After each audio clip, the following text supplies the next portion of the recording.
In the last lecture, we have seen some basic definition of random processes. Those are distribution and density function of a random process, and mean value, statistical independency, autocorrelation, cross correlation, and first order stationary process we have seen.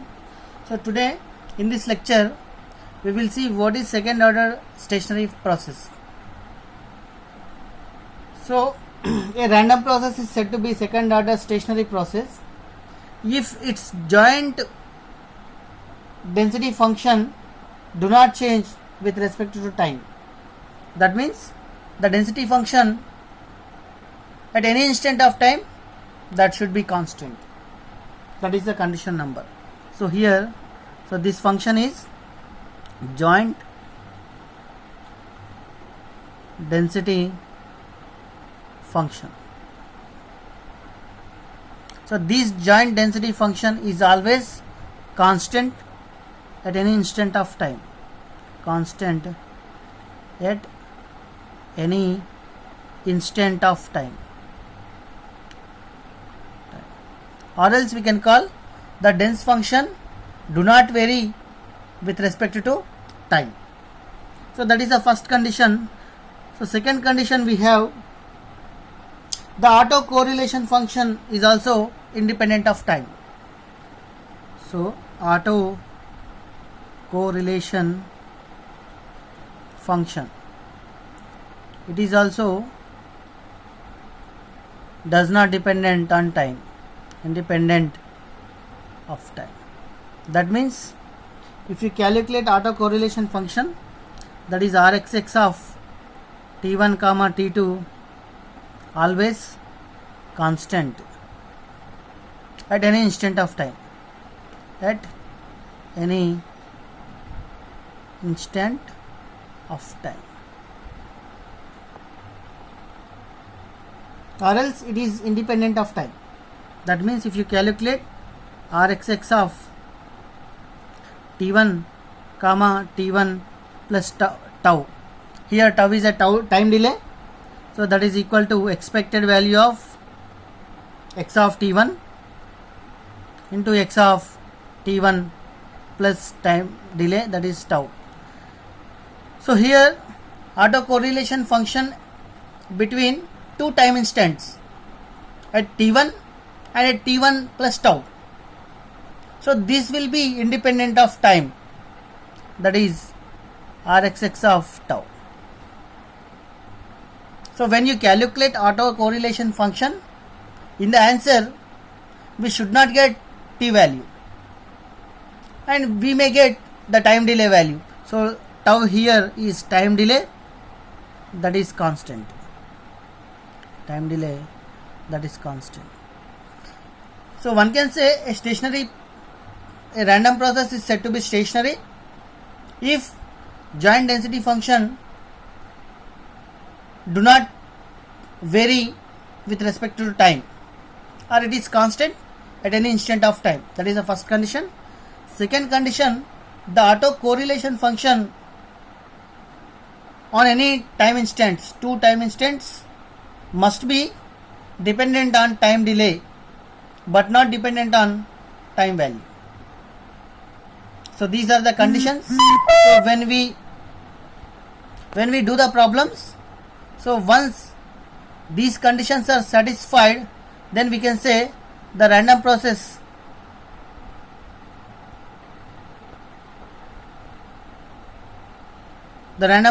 always it is stationary, second order stationary random process.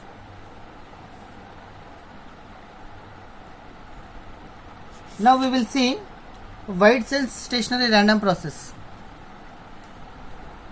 So now wide sense stationary random process. A second order stationary random process, it is also called as wide sense stationary random process. So the two conditions for wide sense stationary random process are, so first condition is expected value of x of t, that is x bar. So this value is always constant. So the second condition is autocorrelation function, that is Rxx of t comma t1 plus tau, that is given by expected value of x of t1 into x of t1 plus tau. So this value will be always constant, or Rxx of tau. Here tau is the time delay,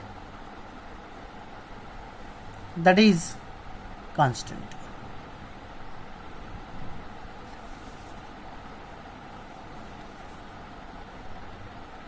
Now we have strict sense stationary random process. So now we will see what is strict sense stationary random process. So a random process x of t is said to be strict sense stationary random process if its nth order density function, joint density function, does not change with time. That means f x of x1, x2, x3 up to xn semicolon t1, t2, t3 up to tn. So this is nth order joint density function. So when nth order joint density function does not change with respect to time, then that type of random process generally we can call strict sense stationary random process. So now we will see one example. With that example, so one can have a basic idea about stationary processes. Let us given x of t is equal to cos omega t plus theta. So here we need to find whether x of t is a wide sense stationary or not. We will see now. And he has given the density function f theta of theta, that is equal to 1 divided by 2 pi over minus pi less than theta less than pi. So first we need to find mean value. So two conditions should be satisfied to say a random process is a wide sense stationary random process. The first condition is mean value, so that is always constant. Second condition, autocorrelation function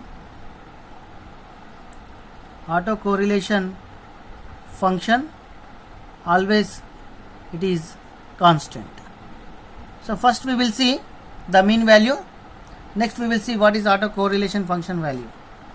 So mean value or expected value, so E of x of t is equal to expected value of cos omega t plus theta. It is very straightforward. So once we know the formula, so we can apply the formula here.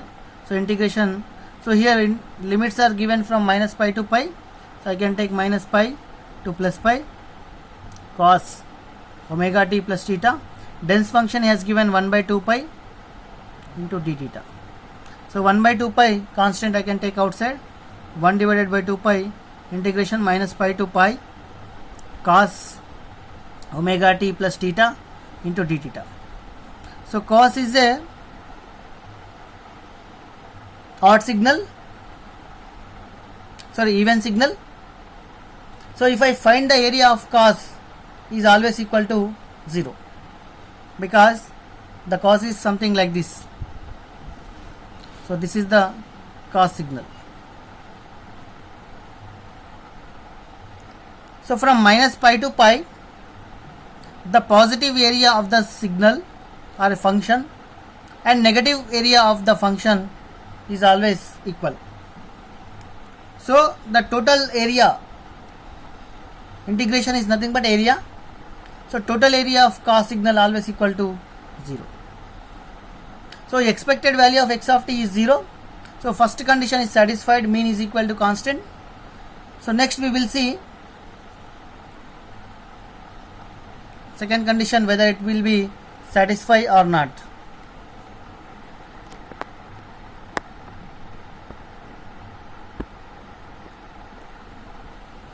So now we will see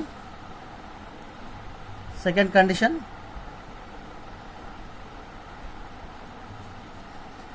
That is autocorrelation function. We need to see now.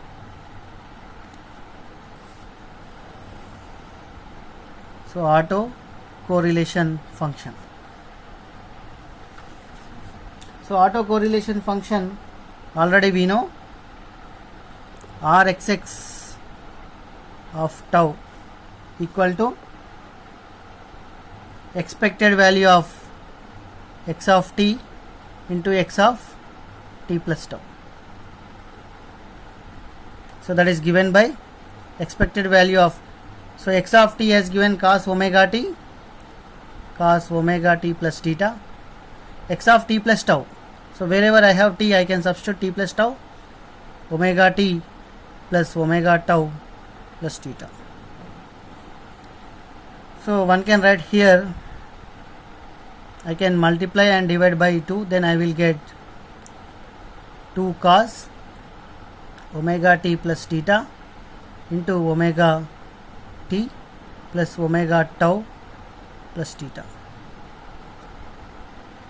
So 2 cos A cos B, the formula is cos A plus B plus cos A minus B.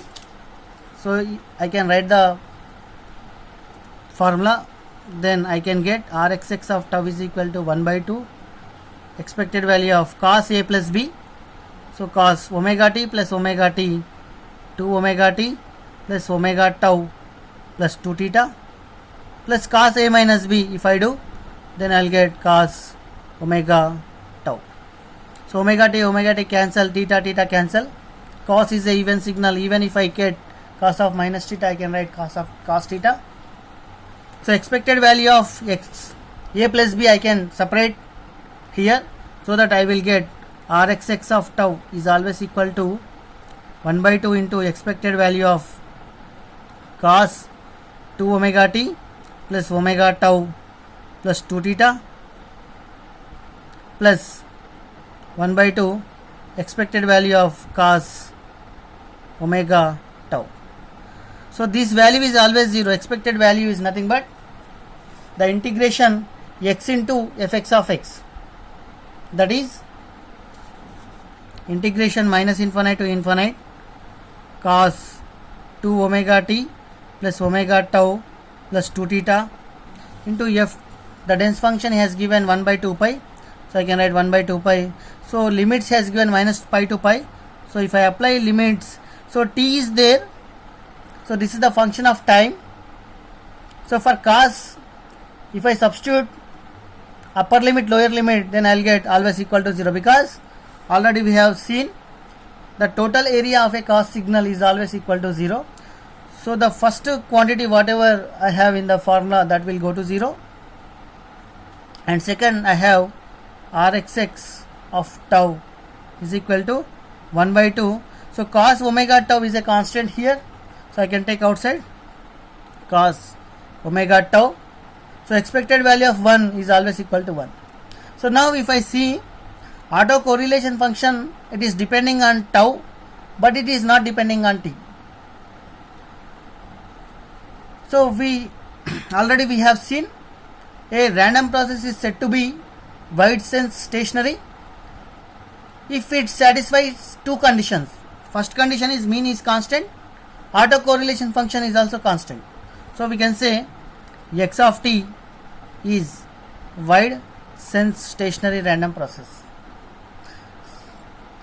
Like this, we can do any type of problem with the help of autocorrelation function and expected value. Once if you know how to do integrations, the solution for the problem is very easy and very straightforward. So once you need to find mean value, if mean value is constant and autocorrelation function also constant, then we can say the random process is wide sense stationary random process. Next we have some more definitions in random process. So let us define a term time average function.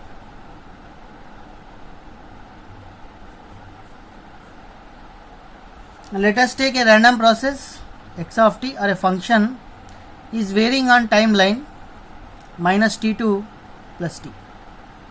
Then average value I can write as average of function. So average function I can write as minus t2 plus t x of t dt. So sum of all values on the timeline. So sum divided by total. So total time value here is t minus of minus t, that is 2t. So this is total time. So this is the time average function. Sum of all function values divided by total time. If I do, so sum divided by total. If I do, then I will get average value. So time average value is nothing but sum of all functional values divided by total time value. If the time is very high, and let us take if time tends to infinity, then we can write limit t tends to infinity. Now this function generally we can call it is a time average function, that is denoted by small x bar. So small x bar is equal to a of x of t, that is equal to limit t tends to infinity 1 divided by 2t integration minus t2 plus t x of t dt. So here x bar or a of x of t, generally we can call this function as time average function.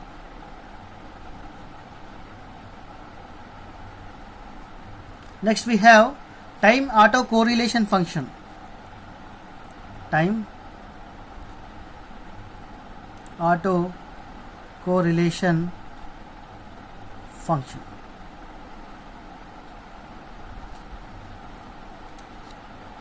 Time average of autocorrelation function is also called as time autocorrelation function. So time average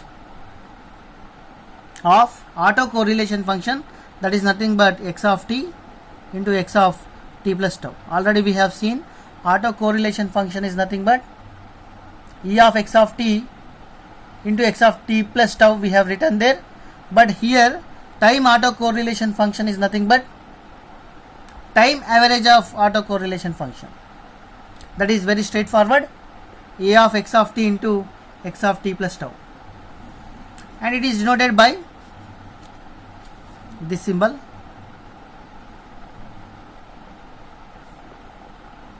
xx of tau, that is always equal to a of x of t into x of t plus tau. So here this symbol represent time autocorrelation function.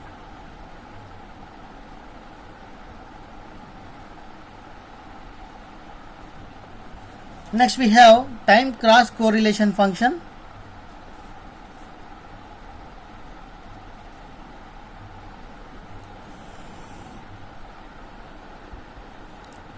Time cross correlation function.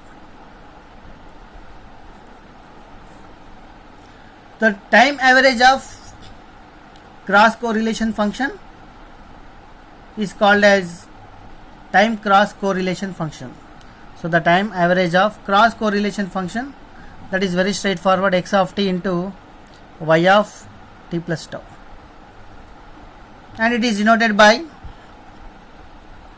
this symbol, or xy of tau is always equal to a into x of t into y of t plus tau. So this generally it represent time cross correlation function. Next we have ergodic process. Ergodic process. If a random process x of t is said to be ergodic process if its time average function equal to the mean value, that is if a of x of t is equal to e of x of t, then we call x of t is ergodic processes, and we can also call it as ergodic in mean. So mean ergodic process, mean ergodic process is if a random process x of t is said to be mean ergodic process if its time average function is always equal to the statistical average function, then we can call the process is mean ergodic process. Similarly, we have autocorrelation ergodic process. Autocorrelation ergodic process. If time average of autocorrelation function, that is x of t into x of t plus tau, is always equal to the statistical autocorrelation function, that is expected value of x of t into x of t plus tau, then we can call x of t is autocorrelation ergodic process. The time average autocorrelation function is always equal to the statistical autocorrelation function of the random process x of t. Similarly, next we have cross correlation ergodic process. Two stationary random processes x of t and y of t is said to be cross correlation ergodic process if and only if the time average function value of x of t and y of t is always equal to the statistical average of x of t and y of t, x of t and y of t plus tau. If this condition is true, a of x of t into y of t plus tau equal to e of x of t into y of t plus tau, then we can call x of t is cross correlation ergodic process. Here this function a of x of t into y of t plus tau is a time average value, and this value is statistical average value, statistical average. So when we have two random processes x of t and y of t, if time average value between x of t and y of t equal to statistical average value, then we can call both are cross correlation ergodic process.